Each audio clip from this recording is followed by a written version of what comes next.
Uy, kalami na po sa itong tinuwaan mga idol, dagko kayo kitong ay napay.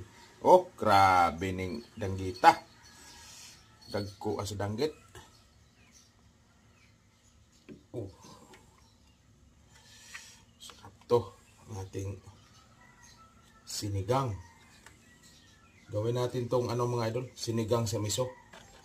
Mayroon tayong lambay, ilang piraso. Ayan. Tapos pasayan, pampakulay lang sa ating sinigang mga idol. Ayan, pampapula lang ba. Sarap na naman sabaw nito mga idol. Ayan. At siyempre ito, mawala tong ating pang ay burbur na to ni sinigang sa miso. Ayan o, baka naman sinigang sa miso, sarap to.